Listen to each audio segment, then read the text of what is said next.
Bueno, bienvenidos a todos y a todas que están conectadas, que veo que la mayoría, bueno, también está Cristian, y algunas mujeres presentes hoy. Queremos darles la bienvenida en nombre de IMAT. Hemos pensado este encuentro casi de final de año, que nos parece un buen momento para pensar un poco en nuestros hábitos, sobre todo los alimentarios. Les quiero presentar al doctor Alejandro Zubik. Bueno, él es especialista en medicina del deporte. Además, es médico del área de rehabilitación cardiovascular del Hospital El Dique y es médico también del plantel de la división de básquet, ¿no? Del Club Vélez Sarsfield. Ahora el doctor nos puede contar mejor. Nosotros esta actividad la llevamos a cabo cada año en conjunto con la Asociación Argentina de Traumatología del Deporte, de la ATD, de la cual el doctor es miembro. Y bueno, le quiero dar la bienvenida para que pueda comenzar su charla hoy. Doctor, gracias por conectarte y bueno, seguramente será muy útil todo lo que nos puedas compartir. Bueno, muchas gracias.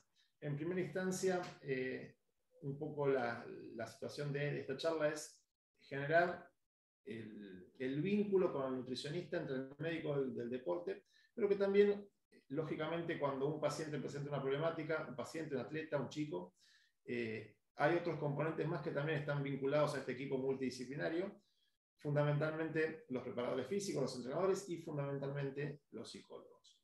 En lo que respecta a nutrición, la intención es hacer una base de contenidos para que se pueda entender cómo llega un paciente, en este caso la consulta con nosotros, con los médicos en deportes, y cuál es, que es muy diversa, por cierto, porque no es lo mismo la experiencia hospitalaria a la experiencia de consultorio o a la experiencia de club, la experiencia de un adulto de edad media a una madre que viene con su hijo infanto-adolescente. Entonces, un poco es canalizar la situación, entenderla y abrir un proceso que tiene que ver con la formación de nuevos hábitos.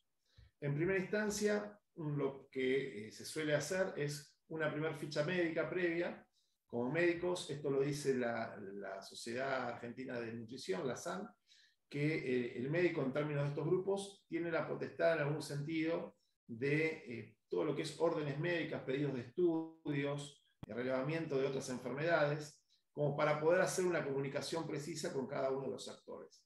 Para nosotros, dependiendo de la edad y del momento en el cual transcurre ese paciente, tenemos foco fundamentalmente, en el caso de lo que es el área nutricional, en lo cardiológico y en lo endocrino. No obstante, hay para destacar un par de situaciones que, sobre todo cuando empecemos a hablar de fundamentalmente sobrepeso y obesidad, va a impactar en lo traumatológico y también a nivel preventivo, y va a impactar claramente cualquier tipo de intolerancia o modificación de los hábitos alimentarios por algún tipo de enfermedad, desde una celiaquía a cualquier otro tipo de situación que tiene que ver con un perfil autoinmune. Entonces, acá naturalmente lo que uno tiene que empezar a buscar, porque es parte de esta información que uno quiere brindar a la nutricionista o al nutricionista, es qué antecedentes hay y con qué cuenta esa familia, estén o no manifiesto. Suele pasar que quien consulta no recuerda, no sabe, entonces a la hora de recopilar las historias familiares, sobre todo de los padres y de sus abuelos, suele aparecer algún tipo de intolerancia o algún tipo de predisposición. Y entre las enfermedades metabólicas, lógicamente, aparte del impacto que tiene en lo cardiovascular, la diabetes es una enfermedad que tanto en su perfil tipo 1 como en su perfil tipo 2, cada día es más presente, es de riesgo cardiovascular incremental, más allá de la situación neurológica, y esto es algo que se tiene que constatar. Segundo punto, como está acá, bien claro, el tema de medicamentos. No es lo mismo analizar un laboratorio en el caso de alguna persona, por ejemplo, nosotros nos pasa habitualmente en el hospital, en la de rehabilitación cardiovascular, que tuviera algún tipo de medicación, sobre todo que tenga que ver con los hipolipemiantes orales, o sea, lo que baja el colesterol, para hacer claro, el colesterol, en este caso malo, que no impacta sobre el colesterol bueno. El colesterol bueno, para hacer una primera división, es aquel que moviliza las grasas para su gasto energético y que tiene que ver relación con el ejercicio y se cuantifica a partir de, en este caso, del laboratorio con HDL.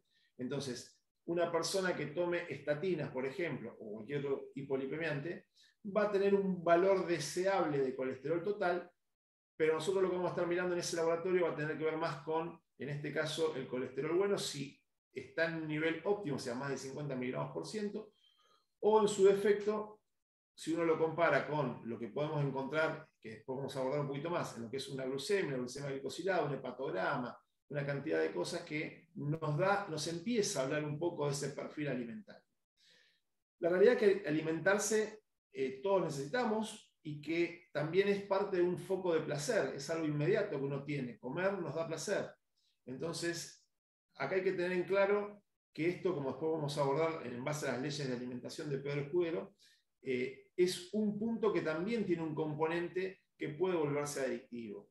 El control y la conformación de un hábito es la idea que uno trata de instalar o de promover o de educar, o llámenlo como quieran, para estas cuestiones. Cuando hablamos de libreta sanitaria y de visado y demás, tiene que ver con algunas cuestiones más infanto-juveniles. Y siempre le dejamos un espacio que tiene que ver con considerar cosas que por ahí no saben lo que significa desde el punto de vista alimentario, pero que puede tener alguna trascendencia. Entonces a veces acotan algo que uno empieza a buscar, por ejemplo, una anemia hereditaria. Entonces son detalles que hay que tener totalmente en cuenta.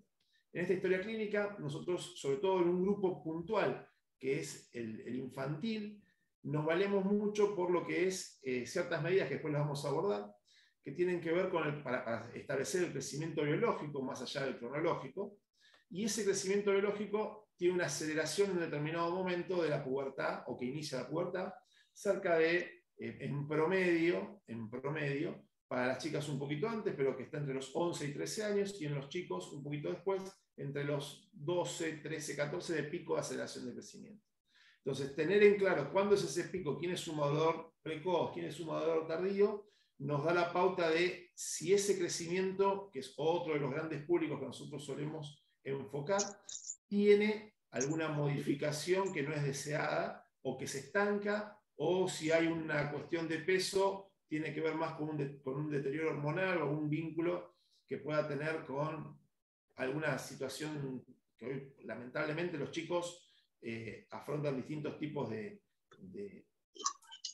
digamos, de problemáticas psíquicas y que la traducen tanto en los perfiles de anorexia como de bulimia, y eso tenemos que buscarlo porque a veces lo que buscamos es un paralelismo con esa curva de peso que venimos llevando dentro de un determinado porcentaje. Yendo a lo que habitualmente hacemos en consultorio, por lo menos los médicos deportólogos que estamos capacitados para ello, hacemos un examen general. Siempre tratamos de vincular este examen con lo que le vamos a entregar, porque paralelamente a lo que es la conducta alimentaria, también va a haber una cuestión física. La ergometría es algo que en algún punto todos tenemos que hacer, con distintas frecuencias conforme las edades, con distintas frecuencias conforme los riesgos, y que es algo de bajo costo, accesible, que da un valor predictivo según las distintas sociedades, de 4 o 5 años a lo que es una edad de 20, 25 años, y después en función de eso se va incrementando la necesidad o la demanda de repetir esa ergometría. Por supuesto que en el consultorio, y más cuando por ahí nos tenemos que mover a los clubes y demás, empezamos por un electrocardiograma, por una revisación general, y acá entramos con lo que llamamos siempre el consultorio de reposo, donde para empezar a hablar de peso, talla, crecimiento, pasamos a este análisis antropométrico esencial que parte inicialmente de la balanza y del tallímetro y de la cinta que me va a medir cintura y cadera. Estos 4 datos que son básicos no necesitan hoy, por más allá que hay que tratar de tener una experiencia, una formación y algún tipo de corrección, sobre todo con los perímetros, son de fácil interpretación y nos dan valores muy útiles porque, como vamos a ver más adelante, nos ubican en determinados segmentos que a veces, si uno mira solamente la relación peso-talla, uno puede pensar que está hablando de un sobrepeso. En cambio, si uno mira esa relación, a su vez, con el perímetro de cintura y de cadera, uno puede interpretar si es un sobrepeso muscular o un sobrepeso graso. Obviamente lo que uno busca evitar es ese sobrepeso graso. Cuando empecemos a hablar de antropometría, vamos a hablar de un nivel 1 inicial, muy simple, que suma ya la medida o la búsqueda para tratar de determinar los componentes, los distintos componentes corporales que tenemos de tejidos, Generalmente hoy los modelos de 5 componentes, más allá del músculo, de piel, de vísceras u otros, y sería grasa y en este caso músculo, es lo fundamental. Ahora, no obstante eso, tenemos que entender de que en algún caso, ya es un nivel 2 de ISAC, a veces hay que medir otras referencias como los diámetros óseos para tratar de ver esa relación masa muscular-masa ósea. En lo simple, para empezar un control para cualquier persona que tenga la voluntad de iniciar un cambio porque se lo marcaron, porque lo percibe, porque lo necesita, porque quiere mejorar su capacidad aptitudinal, empezar con peso y talla, perímetro, cintura y cadera, es algo realmente muy útil. Por supuesto que cuando nosotros hablamos de estos valores y de estos detalles, siempre hay percentiles. Es muy normal que la gente nos pregunte si la balanza de, en este caso de la farmacia, esas tablitas famosas de cuánto peso, cuánto mido, tienen relación. Por un lado sí, pero por un lado lo que preferimos es empezar con esta primera realidad que es el índice de masa corporal, como primer punto, que es genérico, pero que nos da una primera aproximación a si estamos en una versión de sobrepeso, bajo peso, normopeso u obesidad. En el caso de los chicos, lo que nosotros buscamos es vincularnos directamente a las tablas de la Sociedad Argentina de Pediatría, el libro verde, que es de libre acceso, lo voy a mostrar un cachito más adelante, este que está acá, es de libre acceso, se baja y que tiene un montón de tablas que a cualquier papá, que es nuestro papá, mamá, que es nuestro mayor colaborador, le pedimos que vaya siguiendo el crecimiento de sus chicos. Ahora, en un primer punto, yo he hecho mención a algo que tiene que ver con, a ver si tengo por acá, con la aptitud ósea o los registros traumatológicos, porque el sobrepeso y con alguna de estas cosas impacta drásticamente en el futuro de esa columna, en el futuro de esa rodilla, de esa cadera. Entonces, en este examen general que nosotros hacemos desde lo que es general pero específico, o sea, abarcativo pero específico, de básico, de bajo costo, tratamos de detectar una serie de situaciones que a veces en la conformación de esa persona hace a que uno tenga una indicación por ahí muy precisa para el nutricionista, muy precisa para el profe, que sí que no, porque lo habitual es que se plantee que una persona tiene que comer saludablemente, como vamos a ver en algún momento a posterior, tener una actividad física mínima e indispensable de caminata para mantenerse saludable. Y a veces la persona no puede, porque le pasan cosas, porque tiene posturas incorrectas.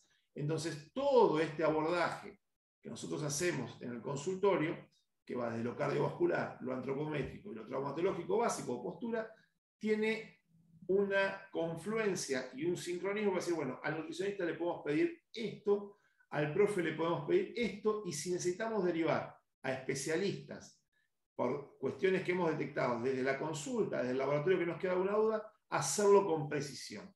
Es muy importante ser precisos y claros en las cosas que vamos encontrando. No es lo mismo que un chico de 14 años que está jugando al básquet, que no crece, que la mamá está preocupada porque supuestamente no come, en realidad es un moderador tardío. Y para el que está en el área de deportes es bárbaro, porque nos da una proyección de crecimiento por ahí más alta que un moderador precoz. Pero hay que explicarlo. Entonces, todo termina siendo un proceso educativo y que termina con la autovalidación del propio paciente o del propio deportista, porque saber implica qué toca, qué no toca, cómo maneja. Bueno, yendo a lo que es el BMI o índice de masa corporal, que es esta relación entre el peso y la talla, nosotros tenemos que tener en cuenta que esto tiene un riesgo cuando medimos cintura y cadera con lo cardiovascular para enfermedades, obviamente por patología heterogénica, y que en última instancia termina con patología, ya sea desde hipertensión, es sumativa a la diabetes en cuanto a lo que genera, por un lado viene la grasa, por otro lado con la diabetes tengo esa glucemia alta que encima con proteínas termina siendo un foco más del ateroma, y después fundamentalmente el hecho de lo que es el impacto traumatológico sobre las distintas articulaciones. Entonces, poder relacionar este índice de masa corporal en 18,5, 25, 30 o más, con riesgo tomando en cuenta lo que se mide en la cintura de hombres y mujeres, con un valor que se toma como de corte, 102 para los hombres, 88 para la mujer, empezamos a ver los riesgos cómo empiezan a multiplicarse de enfermedad. Ni hablar si en esa pesquisa de factores de riesgo, en esa entrevista, en ese cuestionario, nosotros encontramos que hay algún antecedente que tiene que ver con lo genético de un riesgo aumentado. Hay gente que tiene todos sus valores de laboratorio impecables, tiene su índice de masa corporal o su composición corporal, dependiendo de la complejidad de quien lo evalúe, impecable, y sin embargo es hipertenso o sin embargo es diabético. Entonces, estas cuestiones, cada cual hace un aporte. Por eso cuando veamos lo que la OMS define como obesidad, hay una cuestión que es endógena y otra que es exógena, algo que es propio del individuo con lo que trae, y hay otra cuestión que es propia del individuo que la toma de todo el entorno que le va dando hábitos no saludables. Otra vez volvemos a ver esta correlación, por eso se toma el índice cintura-cadera, o bueno, en este caso cuando medimos el perímetro de cintura, que es muy fuerte la correlación que tiene para el riesgo cardiometabólico. Entonces, fíjense que son medidas simples, el BMI es una medida simple, medir el peso y tener un control. Nosotros en el hospital, si bien ahora con el cambio climático, las temperaturas que empiezan a subir en esta etapa del año, también lo medimos en el pre y en el post actividad en rehabilitación cardiovascular por el tema de la deshidratación y por los cambios, sobre todo en el día con la humedad además, pero ellos tienen un control permanente del peso, una medida simple. Una de las cosas que a veces nos preguntan si las balanzas que dan infinitos cálculos de composición corporal son útiles. La verdad que las balanzas de multifrecuencias son carísimas, las tienen muy pocas personas, pero las balanzas que se pueden comprar hoy en el mercado, en primera instancia nos dan el peso y lo dan bastante bien. Y es de uso personal, por eso hay que tenerlo muy claro. Entonces, en un adulto, pesarse en las mismas condiciones, no digo todos los días, pero día por medio, como para ir llevando un registro, es importante. Si eso genera una obsesión, dependerá de la conducta y de su predisposición a entender la situación o si puede. Acá hay un tema que simplemente lo voy a plantear, que es la relación, que lo dije hoy en una primera instancia, del alimento con el placer y la adicción, y cuando hay una conducta y cuando hay una negación. Entonces, sutilmente, porque cuesta, y créanme que nosotros en el hospital lo vemos permanentemente, tenemos que entrar en confianza, pero no ser cómplices.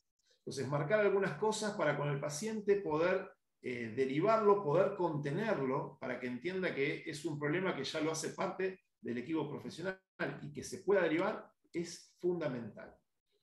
Después, si entramos en escalas más finas, cuando empezamos a medir pliegues, hoy se miden 6 pliegues, la sumatoria de 6 pliegues, pero hay ecuaciones que se hicieron de estudios.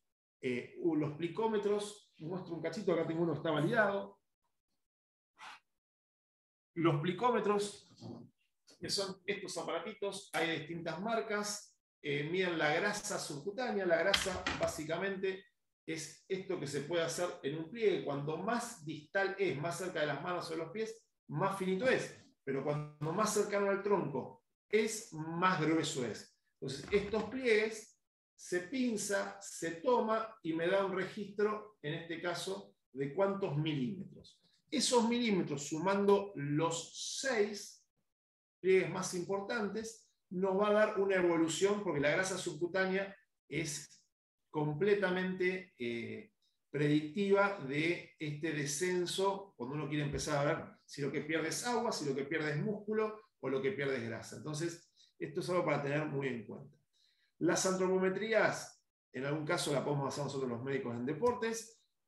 Tratamos de que sea parte de el elemento de evaluación y de seguimiento, pero generalmente, en mi caso, prefiero que las hagan las nutricionistas porque tienen mejor mano, porque los y las nutricionistas, porque ellos tienen por ahí la precisión del registro permanente, pero es un elemento de seguimiento. Dicho esto, vuelvo a lo de crecimiento y desarrollo. Este librito verde que nosotros hablamos en un momento es gratuito, se baja, se descarga. Cualquier nieto, cualquier hijo, cualquier jugador uno como papá tiene que tratar de ir haciendo esta escala. Y acá lo que se ve, esto es el crecimiento en milímetros conforme los años que va pasando, y cómo en algún momento el crecimiento viene bajo y tiene este despegue puberal que llama el pico de empuje puberal, que es cuando más crece, el famoso estirón, diría la abuela.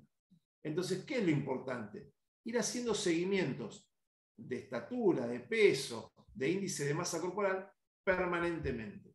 Nosotros el problema que detectamos con los chicos, por lo menos pre-pandemia, hoy post-pandemia la cosa ha cambiado un poco porque han consultado por otras patologías y uno tiene la posibilidad de pescarlos, es que un chico entra a la escuela primaria y salvo que se enferme, no consulta al médico hasta su nueva ronda de 11, 12 años.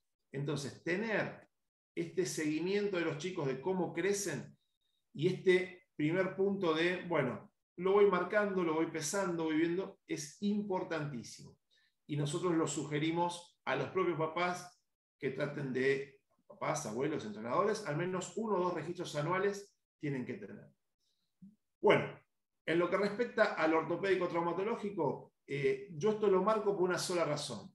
Recuerden que ese sobrepeso u obesidad a futuro va a ser un riesgo para las articulaciones, y si yo ya pesquiso que hay un deseje, una rodilla para adentro, para afuera, una cadera que va hacia adelante, como digamos, incrementando la curva de la espalda baja, esa lordosis lumbar, puede generar un pinzamiento, puede generar un menisco el día de mañana que tenga una lesión.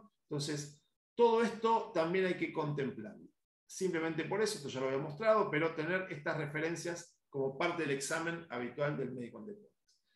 Entonces, el trabajo integrado profesional implica interconsultas. El nutricionista, el profe, el médico. Insisto en este punto, nosotros debemos consolidar un proceso de cambio para construir hábitos saludables. Es muy difícil. Yo siempre cuento lo mismo como una anécdota. Mis abuelos eran inmigrantes, llegaron hace un pilón de años, y ellos hasta sus 80 y pico de años que vivieron, tenían su quinta, tenían sus actividades y tenían su calidad de poder acceder a ciertos alimentos porque los procesaban ellos mismos. Nosotros hoy, lamentablemente por la falta de tiempos, por un montón de cuestiones, nos cuesta. Hoy hay toda una línea respecto a lo que es los alimentos transgénicos o que están modificados de alguna manera para ser más resistentes, para ser más cultivables, para infinidad de cosas, o sea que están adulterados. Pero la realidad es que mis abuelos no tenían más que las costumbres propias de su cultura, de lo que comían. Siempre digo lo mismo, ellos, como todo lo que era esa parte de Europa del Este, comían muchas raíces, porque la papa era una raíz, la cebolla, en este caso la panceta y el trigo, y con eso hacían varénica, que es una comida exquisita, se las recomiendo. Pero digo, su forma de alimentarse era muy genuina en cuanto a la calidad del alimento. Entonces, esa era una costumbre. Hoy por hoy, el bombardeo externo que tenemos nos complica y la falta de tiempos personales hace a que cocinar en una generación de los 40, pregúntense ustedes, en todo caso, para abajo, cada vez sea más complicado, salvo destacadísimas excepciones.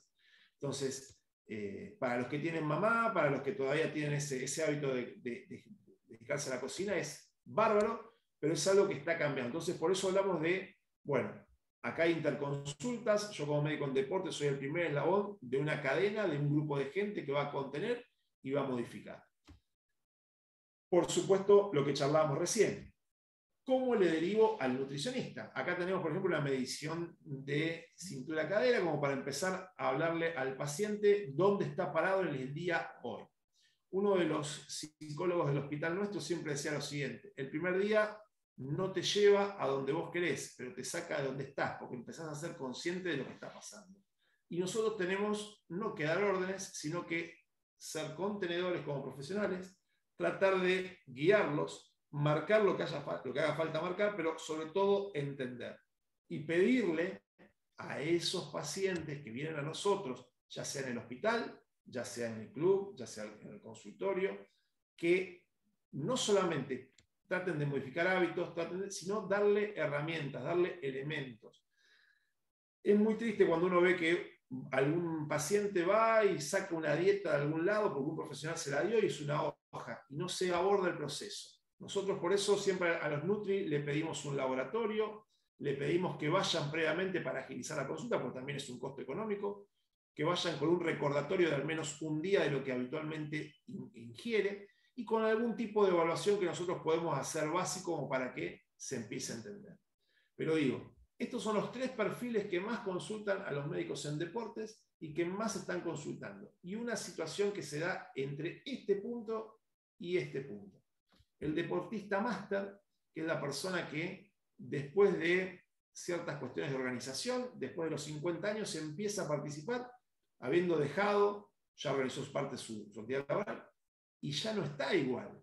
No tiene la misma fuerza, no tiene la misma flexibilidad, no tiene, o quiere, o piensa que porque tiene tiempo y va al gimnasio. Entonces digo, hay un cambio también cultural que tiene que ver con la actividad física, pero son los que más caminan, los que más corren, los que más se entrenan, los que más gastan. Entonces digo, acá hay algunas cosas que son modificables desde el hábito, pero hay otras que ya en lo que es su deterioro, como dije recién, osteoarticular, cardiovascular o metabólico, ya ha impactado. Entonces, son situaciones que la cultura misma nos ha marcado que está cambiando. El perfil de gente que consulta más 50 porque practica cualquier tipo de deportes es importante. Y también uno dice, bueno, ¿el riesgo aumenta de hacer una actividad física incluso competitiva? Sí, pero por eso estamos para ordenar. Y digo, armar un equipo, que los Nutri estén disponibles. Nosotros siempre en el HOSPI tratamos de que acceda la gente, porque aparte es gratuito, y que pueda tener una evolución y una devolución. La devolución, le guste o no, es parte de lo que está pasando, y una evolución es hacia dónde tenemos que ir. Entonces, esto de armar equipos y de proponer una interconsulta con algunos elementos básicos es fundamental para ganar tiempo, porque esto cuesta de parte del paciente, de parte de nosotros los profesionales, y ese vínculo tiene que fortalecerse.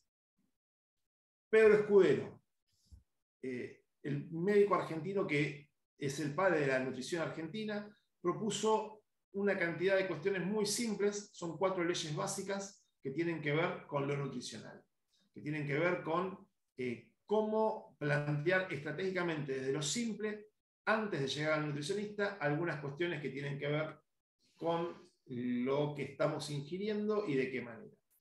Las 4 leyes de la alimentación tienen que ver con cantidad, calidad, adecuación y armonía. La primera pregunta que nos hacen en consultorio es ¿qué se puede y qué no se puede? Ya vamos a llegar a eso, pero en general la idea es que se lleven que pueden comer la mayor cantidad de nutrientes con la mejor forma de presentación o de acceso posible, pero que es muy variado. El tema son, en primera instancia, las cantidades y cómo racionalizamos. Las calidades de esos nutrientes, porque aparte uno habla de proteínas y hidratos de grasa, pero también se olvida de minerales y vitaminas. Y esto uno dice, pucha, pero ahora con el tema de las dietas veganas y demás, ¿qué pasa con la B12? Se puede suplir se puede suplir con otros alimentos y no hace falta fundamentalmente tener que recurrir sí o sí a un suplemento químico que uno puede decir, bueno, si no tengo otra opción, lo doy. Pero en términos generales la vitamina B12 es algo que podemos hacer. Ley de adecuación, que tiene que ver con qué me gusta y qué no me gusta. A veces pasa que vienen de alguna situación y dicen, pero yo no como esto, no estoy acostumbrado. Bueno, hay un proceso, hay que entender que hay cosas que uno las tiene que ir a incorporar, pero no va a pasar todo junto. Uno no va a cambiar sus hábitos de comida de un día para el otro. Uno no va a cambiar cómo cocinaba la milanesa de un día para el otro. Entonces hay que ir adecuando cada tipo de situación, no solamente a lo que es más sano, sino también a lo que me gusta.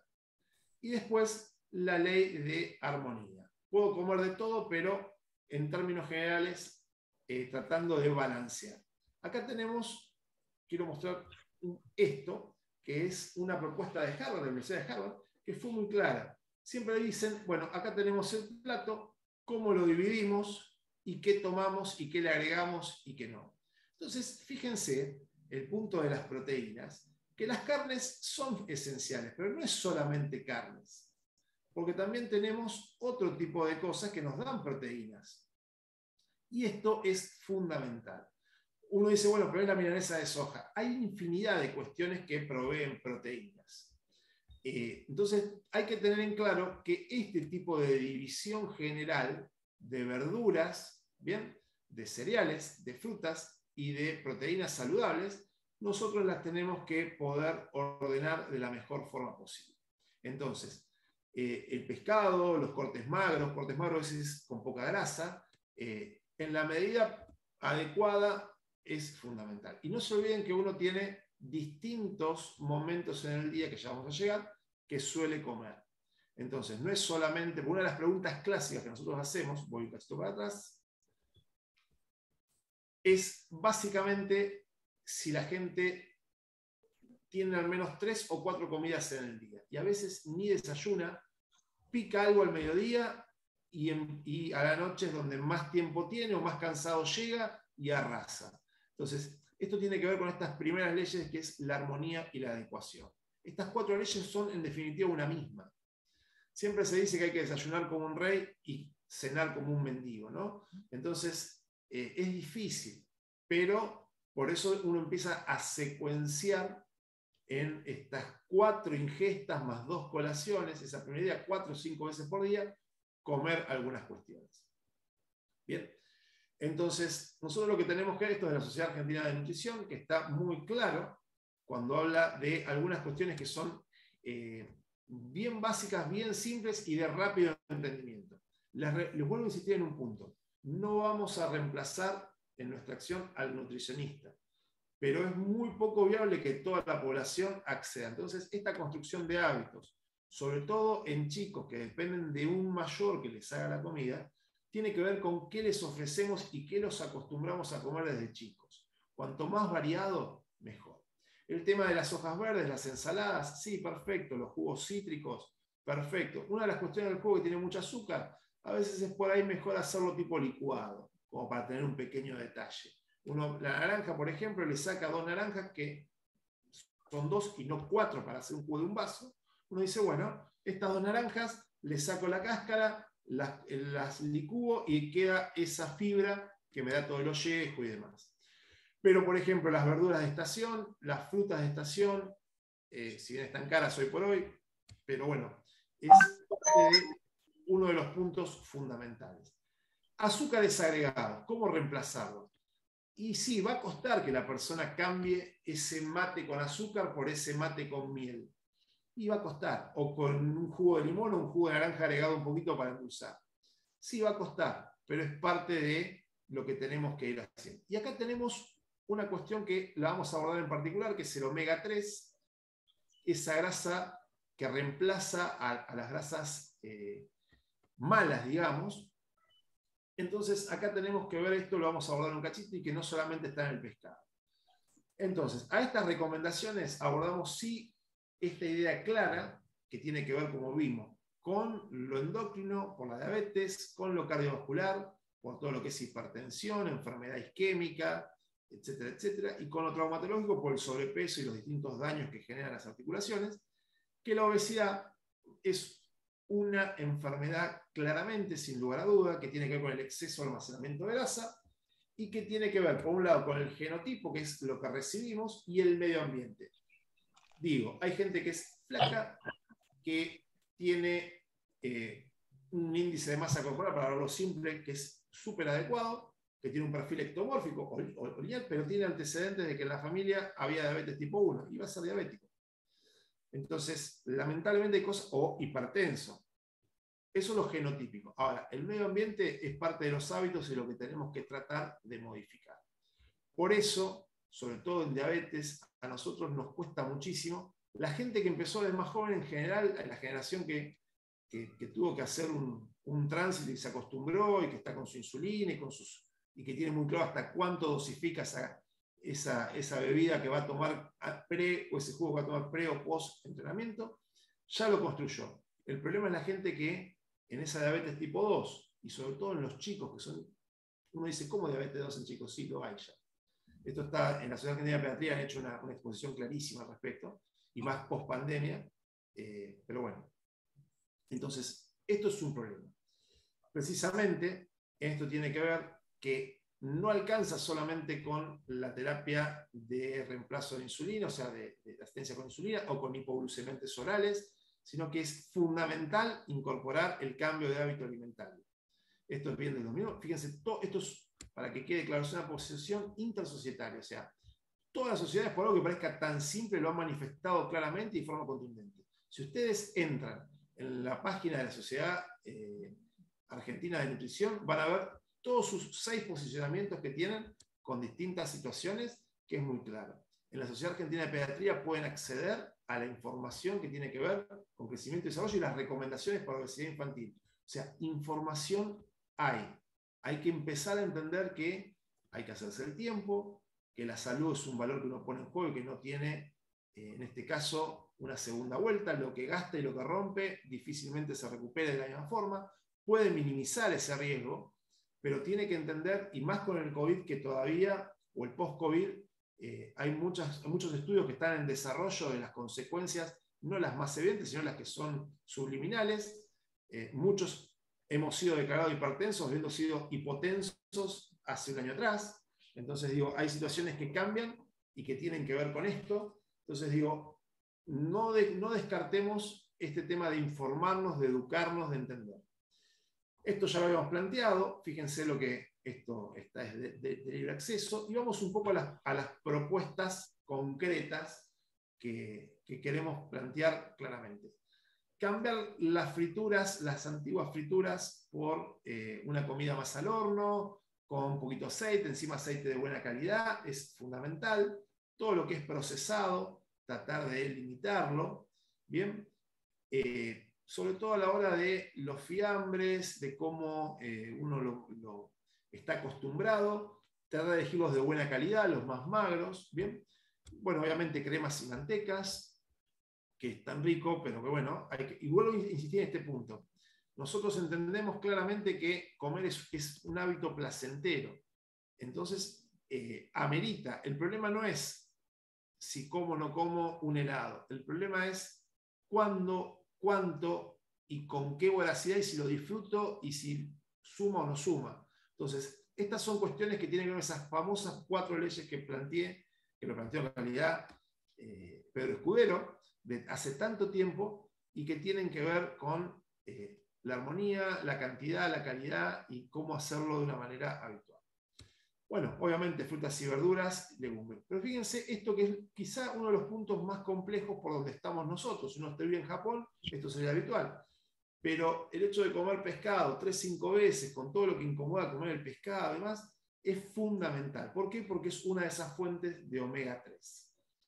Nosotros entendemos también claramente que cuando más se puedan reemplazar las gaseosas, y eso a los chicos es algo fundamental, y los jugos de frutas comerciales, vuelvo a replantear las bebidas que se pueden realizar caseras, que por ahí no son tan pesadas como un jugo de fruta, pero bueno, obviamente las mezclas de agua con un poquito de jugo de naranja, más como para darle un poco de gusto, y sobre todo pre o post entrenamiento es fundamental.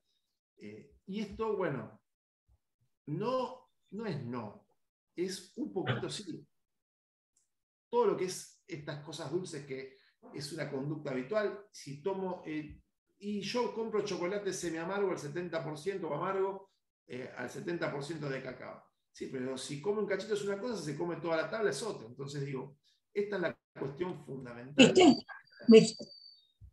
Después hay que tener en claro esto de tomar agua permanentemente. Es una medida que a veces nosotros en el hospital lo replanteamos mucho. Nosotros nuestra actividad central nuestra actividad física está planteada a la mañana.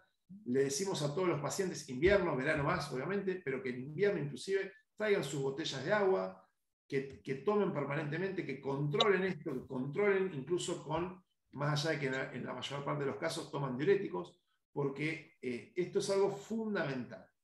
Bueno, y lógicamente, lo que planteamos hoy, las 5 comidas al menos que uno tiene que tener. Cuando digo al menos es porque, aparte del desayuno, del almuerzo, de la merienda y de la cena, a veces la merienda no está, y hay 2 colaciones, pero tratar de fraccionar. Acá hago un detalle que quiero que quede bien claro. Hay un montón de dietas de fácil acceso que se pueden utilizar, que el ayuno, Si hay un orden, si hay una secuencialización y se construye un hábito, todas tienen su valor. El tema es que muchas veces tienen un rebote cuando uno no puede construir el hábito, cuando la deja, entonces hay un esfuerzo de una determinada cantidad de tiempo, que la persona baja un 10% de su peso, dependiendo de lo que pese, puede ser 7, 8, 9, 10 kilos, y que el rebote es lo que más preocupa después, porque se satura de la dieta, porque larga todo y porque la cosa complica y ya es mucho más agresivo el tema. Entonces, tener en cuenta esto es fundamental.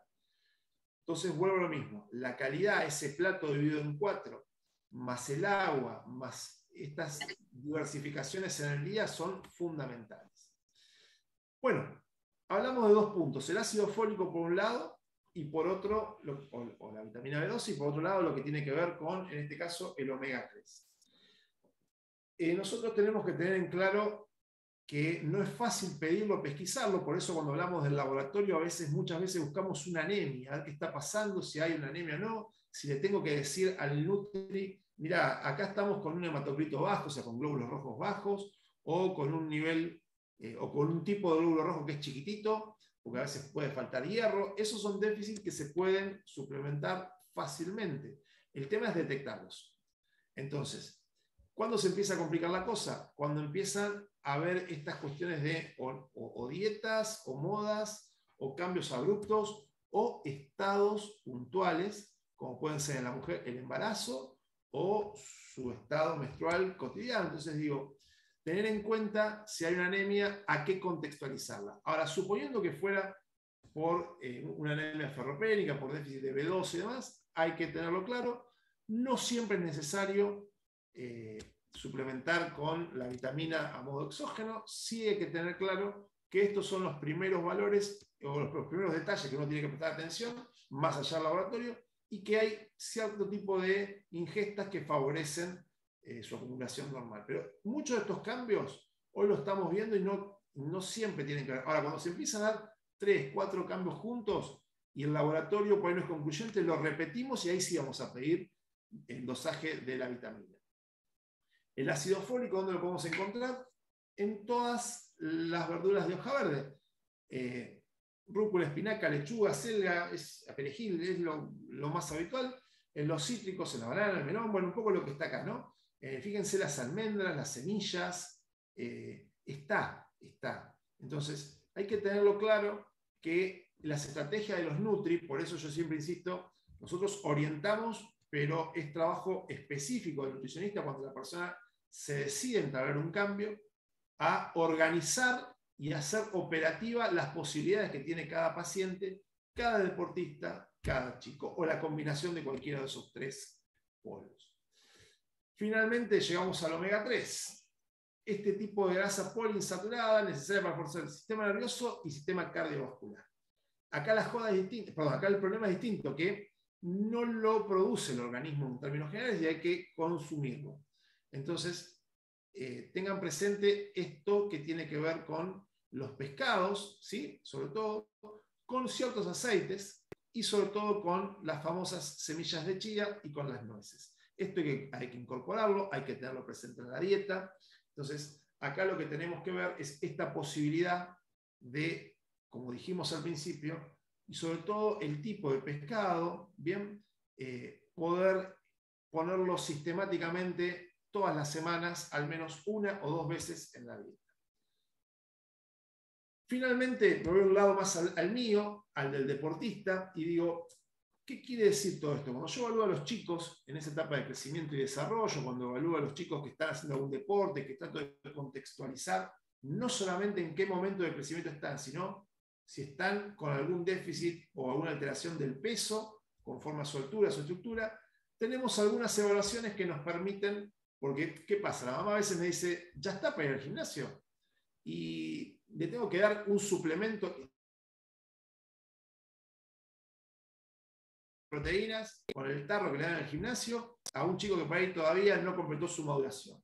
Entonces, hay estrategias que nosotros tomamos y que nos sirven para evaluar en qué momento está, como digo siempre, su crecimiento y desarrollo, y cuáles son las necesidades de ese chico, de ese infanto adolescente, que tienen en cuanto a fuerza, fundamentalmente, que necesitamos mucha proteína, que hay que comer, que el huevo, que, bueno, en fin, que la carne. Fundamentalmente es fuerza o hay otros problemas por el cual no puede aplicar esa fuerza. Y después, ¿está en sobrepeso o le falta fuerza? Por ejemplo, uno de estos test muy famosos, que es muy simple, que es muy accesible en forma de contacto, y de hecho hay aplicaciones, es cómo salta esa persona. Entonces, hay dos tipos de test. Uno que arranca desde semiflexión y otro que va posteriormente, que primero tiene que hacer esta semiflexión y saltar. ¿Qué nos dice esto? Si este test, que es el inicial, el más cortito, el squat jump, el saltar desde una semiflexión, me da bajo, puede ser por o falta de fuerza, ergo falta de proteínas, ergo ese chico no se desarrolló, no hizo todavía su pico de empuje, no tiene ese músculo, no tiene su testosterona, o tiene un sobrepeso, o hay alguna cuestión que no sabe cómo aplicar esa fuerza. Entonces, estos test a mí lo que me permiten es entender que cualquier chico puede hacer fuerza. Cualquier chico, otro de los mitos que hay que cambiar es, bueno, pero hace fuerza con su propio peso corporal. Hay que tener mucho cuidado, porque el peso corporal de unos representa una carga y de otros por ahí representa otra. Entonces, esto de el peso corporal, entonces ahí es donde le damos el pie al profe que nos dé una mano para tratar de adecuar a ese chico a un desarrollo en salud. Entonces, el Nutri, el profe, nosotros como médicos deportólogos no estamos viendo si hay peso de más, peso de menos. Si hay alguna falencia en el laboratorio o hay alguna falencia en su parte clínica o en sus pliegues y demás. Lo que tratamos es de integrar porque la persona es una sola. Y esa persona tiene que tener indicaciones precisas. Por eso vuelvo a la primera diapo, que es el equipo de desarrollo, el que trata de enfocar todas estas cuestiones. Bueno, esta es otra parte de otro test que a veces nosotros no estamos viendo a los chicos correr, es una excelente oportunidad para poder abordar y ver cómo están creciendo. Entonces, vuelvo a repetir inicialmente esto que había marcado al principio, estas tres poblaciones claras. Nosotros en el HOSPI tenemos fundamentalmente los pacientes en rehabilitación cardiovascular, con sobrepeso, con obesidad, con diabetes, con hipertensión, y ahí ya es un foco. Pero también está este chico que está creciendo, que se está desarrollando, que está desarrollando su sistema nervioso central, sobre todo, y que necesita ciertos nutrientes esenciales, tanto en aceites como en proteínas, para poder tener un crecimiento sano. Pero también está el que quiere optimizar y mejorar. Entonces, por eso, un poco el corolario final es, nosotros somos la antesala de la consulta al nutricionista. ¿Damos algunos consejos? Sí, claro. La calidad de comidas, la distribución de las mismas, esas famosas 4 leyes que hablamos al principio, y después, fundamentalmente, el hecho de ir teniendo su propio control, porque esto no deja de ser un proceso de cambio de hábito, o sea, de educación para la propia persona y para su familia. Nosotros cuando vemos a los chiquitos, siempre tenemos chiquitos a los nenes que vienen a la consulta, adolescentes inclusive, ellos en general no se cocinan, entonces es un tema familiar. Entonces ahí ya es la cuestión de cómo aborda la familia, cuáles son los hábitos de la familia, con quién come ese chico en cada momento. Así que este es un poco el abordaje integral que quería plantear con estas cuestiones y bueno, quedo a disposición, van a tener mi mail a disposición para cualquier tipo de consulta. Abro un poco el espacio. Gracias, doctor. Sumamente interesante. Yo me anoté un montón de cosas para mí. En lo personal me parece que, que si bien hay cuestiones que uno va absorbiendo, digamos, a lo largo del tiempo, sobre todo con estas charlas que ustedes nos imparten también y que siempre nos dan esa inyección de ganas de hacer bien las cosas, ¿no? Al final los hábitos, como usted dice, son súper importantes y no está de más repasarlos y saber que bueno, que también es una buena época del año, ¿no? Para tomar decisiones, digamos, respecto a cómo uno se alimenta y qué importancia le da a la salud física, emocional, a la actividad deportiva, a los alimentos que uno ingiere, a los hábitos familiares. Con respecto y es a... una etapa del año, perdón que te interrumpa, pero es una etapa donde se viene una lluvia de salidas, de cenas, de despedidas, de que uno también está en el año cansado, entonces el hecho del relax, y esto es un balance, la persona es una sola, eso hay que tenerlo muy presente. Yo le quiero agradecer en nombre de IMAT todo su tiempo y el esfuerzo de preparar una charla tan completa, porque creo que abordó un montón de temas en esta hora que estuvimos juntos, que realmente fue sumamente nutrida y que, ya le digo, nos llevamos un montón de información. Esta charla va a quedar grabada, vamos a compartirla en el canal de YouTube de IMAT para que los que no pudieron conectarse lo puedan volver a ver si usted está de acuerdo. Y también si quiere compartir su correo electrónico por si alguno de los participantes quiere hacerle alguna consulta. Perfecto, ahí lo subo al chat, claramente, así ya les queda.